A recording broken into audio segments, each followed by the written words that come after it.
Viewers, दृष्टि IAS के editorial analysis में आप सभी का स्वागत है। स्टूडेंट्स, इस सेक्शन में हम अलग अलग न्यूज़पेपर्स और न्यूज़ पोर्टल से आपके लिए एडिटोरियल्स चुनते हैं, जिससे आपको भारत सहित विश्व में होने वाली अनेकों घटनाओं के बारे में विस्तार से जानकारी मिल सके। स्टूडेंट्स, इस सेक्शन में हम सबसे पहले दिए गए एडिटोरियल को यूपीएससी के सिलेबस के साथ लिंक करेंगे। उसके बाद विस्तार से उस एडिटोरियल में दिए गए मसौदे को समझेंगे, यानी कि की पॉइंट्स देखेंगे, और अंत में कुछ इंपॉर्टेंट कॉन्सेप्ट्स जो एडिटोरियल में है और यूपीएससी एग्जामिनेशन के पर्सपेक्टिव से जरूरी हैं, उन्हें भी देखेंगे। डियर स्टूडेंट्स, हम आशा करते हैं कि दृष्टि आईएएस की तरफ से लिए गए इस इनिशिएटिव को आप सब काफी पसंद करेंगे और आपके सुझाव हमारे लिए अत्यंत महत्वपूर्ण हैं। तो कृपया कमेंट बॉक्स में अपने सुझाव जरूर रखें। तो चलिए स्टूडेंट्स, बिना किसी देरी के शुरू करते हैं आज का एडिटोरियल एनालिसिस।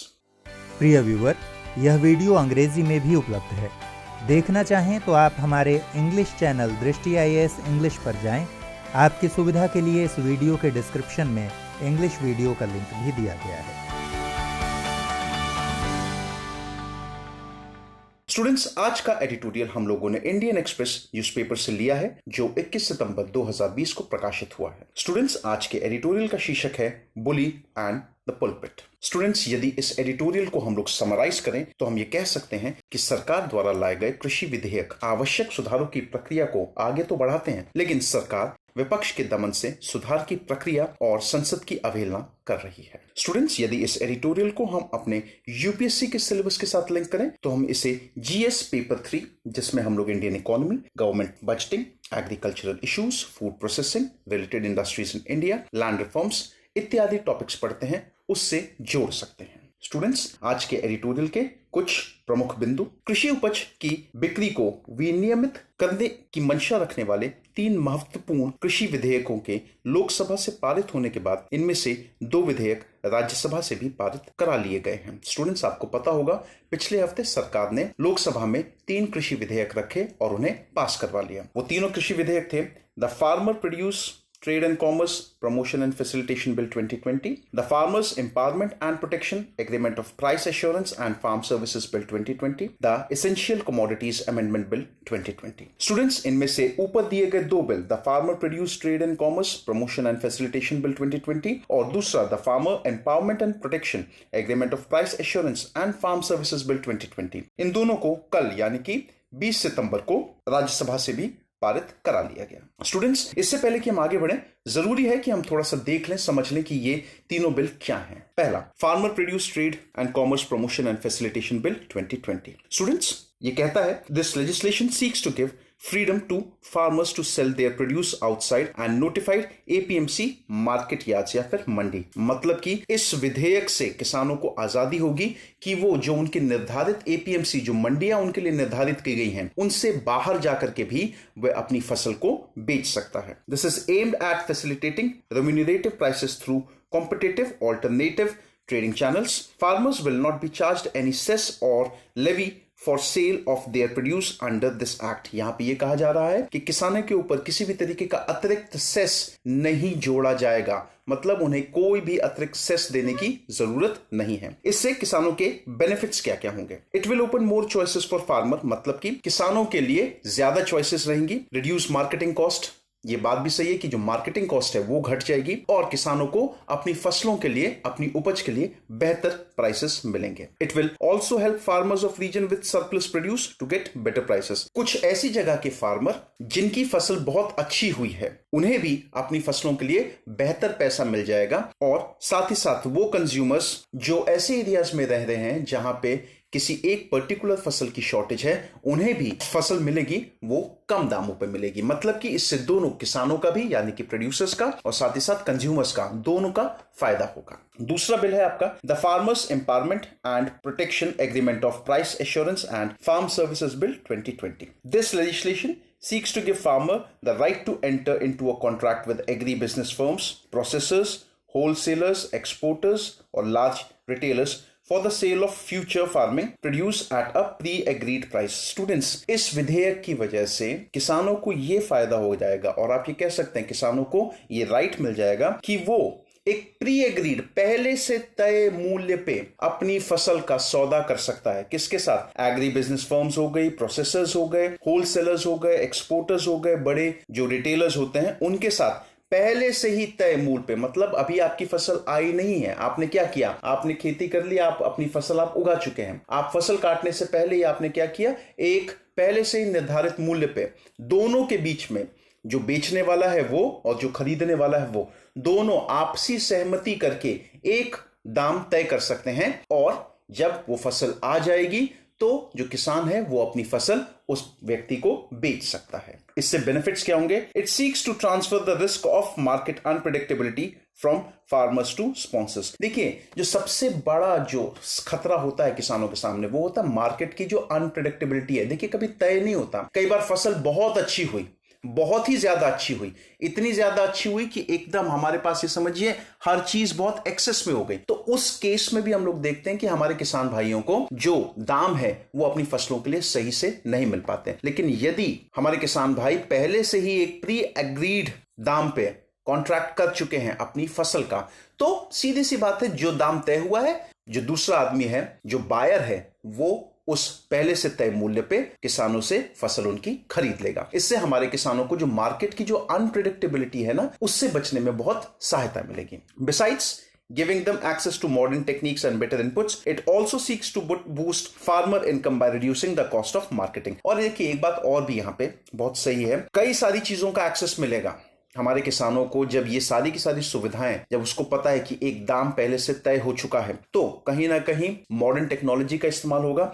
और साथ ही साथ जो हमारा किसान है, किसान की इनकम जो है, किसान की जो आय है वो भी बढ़ेगी। किस तरीके से? जो कॉस्ट ऑफ मार्केटिंग है, होता क्या है कि किसान कई बार अपना माल लेता है, फिर उसको मंडी ले जाने के लिए उसको ट्रांसपोर्टेशन पे खर्चा करना पड़ता है, और भी अलग अलग तरीके के खर्चे हम लोग देखते हैं। लेकिन यहां पे जो पूरी की पूरी जो कॉस्ट ऑफ मार्केटिंग है ना, चांसेस है कि वो कॉस्ट ऑफ मार्केटिंग जो है वो काफी कम हो जाएगी। तीसरा, the essential commodities amendment bill 2020। Students, इससे पहले कि हम इस अमेंडमेंट के बारे में पढ़ें, थोड़ा सा जरूरी है, जब हम एसेंशियल कमोडिटी एक्ट 1955, देखिए ये 1955 वाला जो एक्ट है उसमें अमेंडमेंट हो रहा है। तो ये जो एसेंशियल कमोडिटी एक्ट 1955 था वो क्या है, थोड़ा सा उसको देख लेते हैं। एसेंशियल कमोडिटी एक्ट, इसको हम लोग आवश्यक वस्तु अधिनियम 1955 के नाम से भी जानते हैं। स्टूडेंट्स, ये एक ऐसा कानून है जो कि दुकानदारों को जरूरी वस्तुओं के भंडारण और कालाबाजारी से रोकता है। स्टूडेंट्स, यदि केंद्र सरकार को पता चलता है कि एक निश्चित कमोडिटी की आपूर्ति कम है, देखिए जब सरकार को पता चलता है कि एक निश्चित कोई कमोडिटी है, उसकी जो सप्लाई है वो कम है, उसकी आपूर्ति कम है और उसकी कीमत में बढ़ोतरी हो रही है, मतलब जब बेसिक सी चीज है,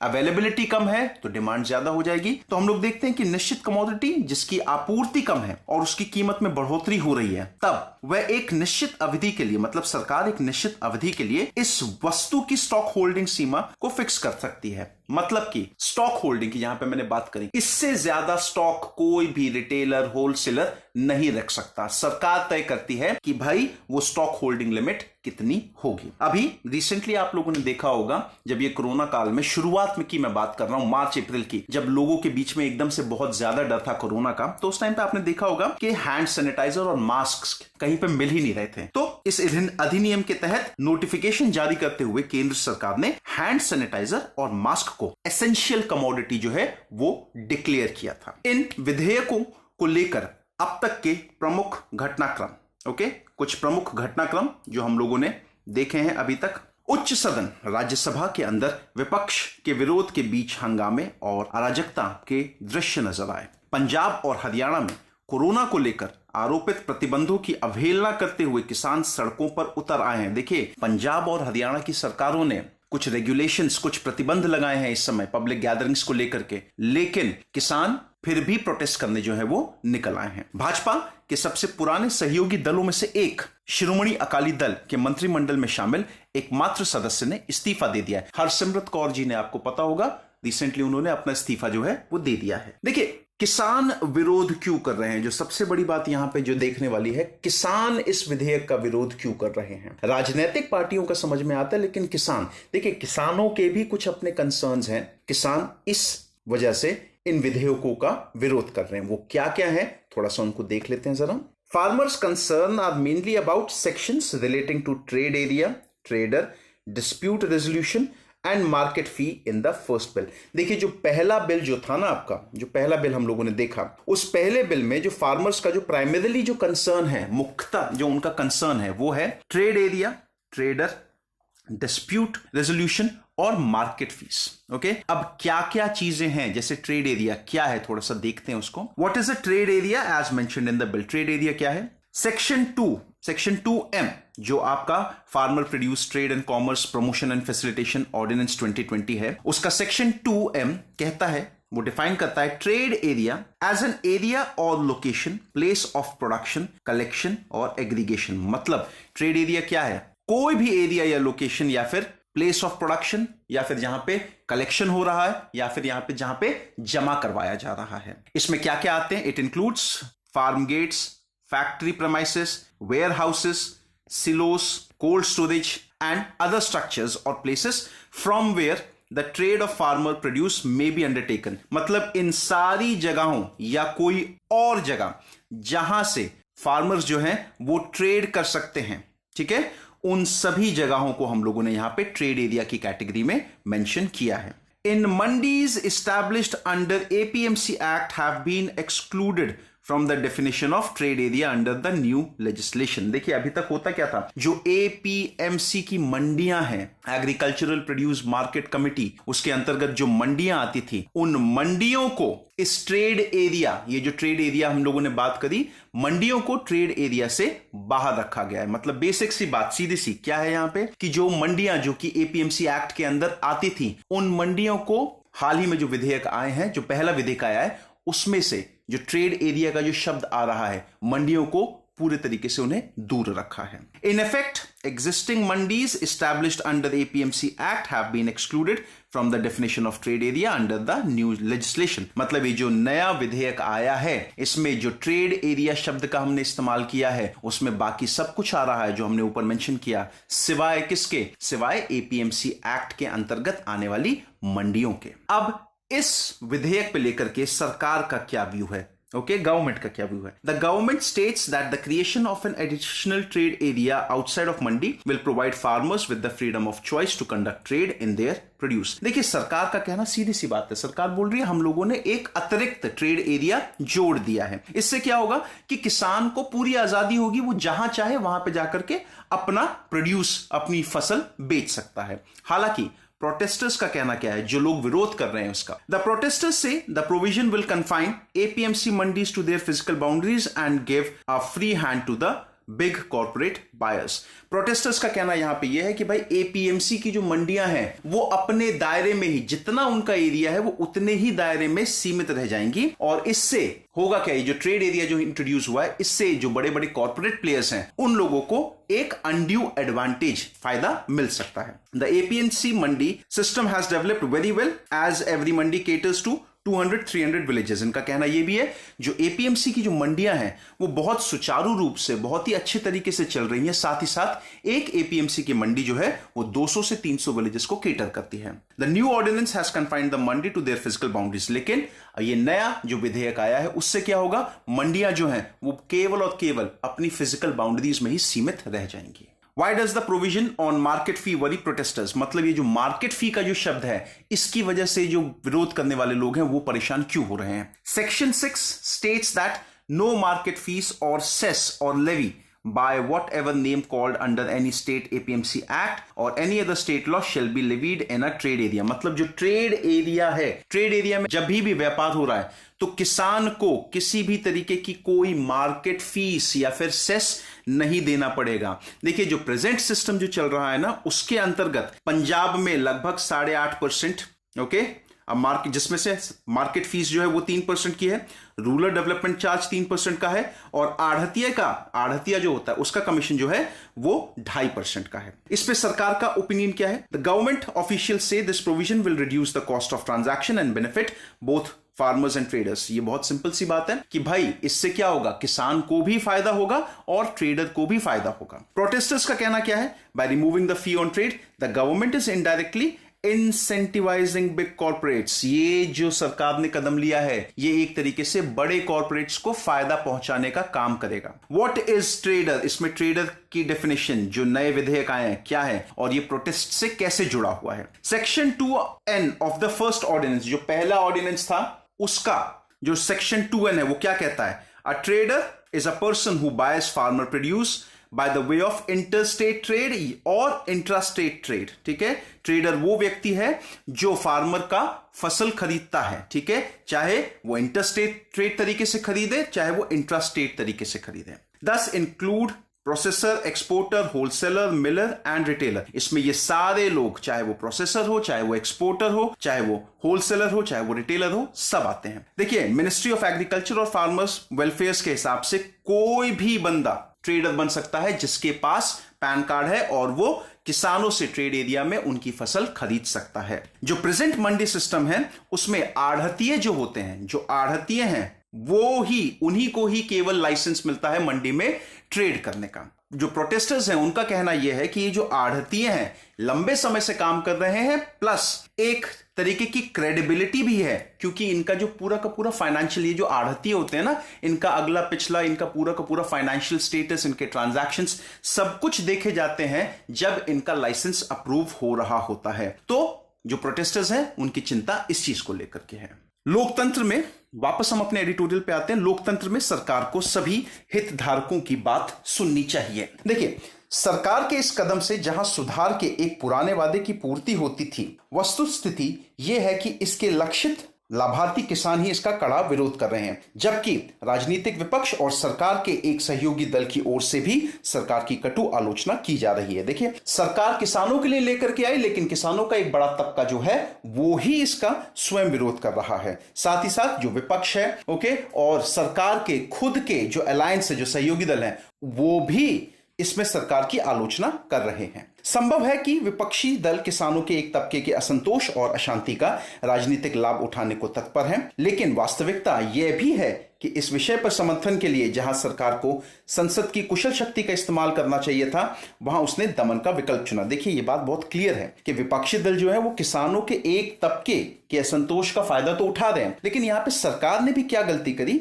सरकार अगर एक कुशल तरीका इस्तेमाल करती तो शायद इस मुद्दे को ज्यादा बेहतर तरीके से संभाल सकती थी, लेकिन सरकार ने क्या किया? सरकार ने दमन का विकल्प चुना। वास्तव में कृषि विधेयकों को बलपूर्वक पारित कराना और विपक्ष को कोई अवसर नहीं देना सरकार के मनमाने या निरंकुश रुख को ही प्रकट करता है। एक संवैधानिक लोकतंत्र में नियंत्रण और संतुलन, चेक्स और बैलेंसेस का होना आवश्यक है, जहां राजनीतिक विपक्ष के लिए अवसर मौजूद हो और अल्पमत का भी सम्मान किया जाए। देखिए, विपक्ष की जरूरत बहुत बड़ी होती है किसी भी डेमोक्रेसी में, लोकतंत्र में विपक्ष का होना बहुत ही अत्यंत महत्वपूर्ण है, और साथ ही साथ जो माइनॉरिटी है उनका भी सम्मान किया जाना चाहिए। मतभेदों को कम करने और एक आम सहमति के निर्माण का प्रयास किया जाना चाहिए। देखिए, सरकार का ये रोल होना चाहिए कि मतभेदों को कम से कम किया जाए और हमेशा एक कॉमन कंक्लूजन, एक आम सहमति के निर्माण का प्रयास किया जाना चाहिए, जिसका अधिकाधिक उत्तरदायित्व सरकार के पास है, और ये सारी रिस्पॉन्सिबिलिटी किसके पास होती है? सरकार के पास।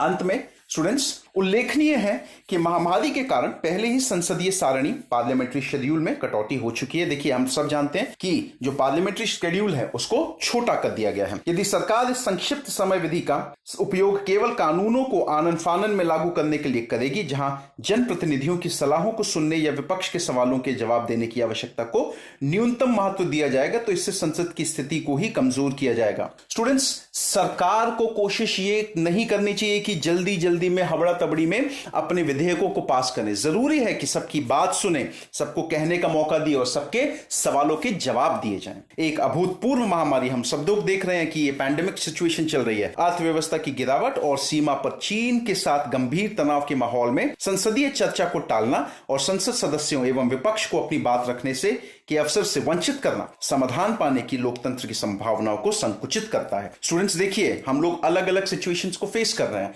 एक साइड पैंडेमिक है, दूसरा साइड बॉर्डर पे हमारा चीन के साथ जो तनाव है वो लगातार बढ़ता जा रहा है। उसके ऊपर यदि सरकार जो है वो विपक्ष को और अन्य लोगों को कहने का मौका, बोलने का मौका नहीं दे रही है, अपनी बात रखने का, तो ये एक तरीके से लोकतंत्र की संभावनाओं को बहुत ही संकुचित करता है। निसंदेह प्रस्तुत कृषि विधेयकों को लेकर जो आशंकाएं जताई जा रही हैं वो सही नहीं है। इनमें केवल एपीएमसी के एक अधिकार को समाप्त करने की मंशा प्रकट की गई है। एमएसपी व्यवस्था पूर्ववत बनी रहेगी। यहां पे देखिए, सिर्फ एपीएमसी के अधिकारों को बेटा घटाया गया है, एमएसपी एज इट इज रहेगा, उसमें कोई बदलाव नहीं आएगा। फिलहाल कोरोना महामारी के बीच सरकार ही कृषि उपज का सबसे शीर्ष खरीदार बनी रहेगी। हम सब जानते हैं कि इस टाइम में सरकार ही सबसे ज्यादा बाय कर रही है। प्रस्तुत विधेयक केवल उस सक्षम वास्तुकला या आधार का निर्माण करेंगे जो भविष्य के अति आवश्यक सुधारों का मार्ग प्रशस्त करेगी। ये सब जो आपके जो विधेयक आए ना, ये आने वाले समय में मतलब फ्यूचर में ये अपना फायदा जो है वो दिखाएंगे। इस सरल संदेश को संप्रेषित करने की आवश्यकता है, लेकिन इस संदेश को सुना जाए। इसके लिए यह आवश्यक है कि पहले सरकार स्वयं दिखाए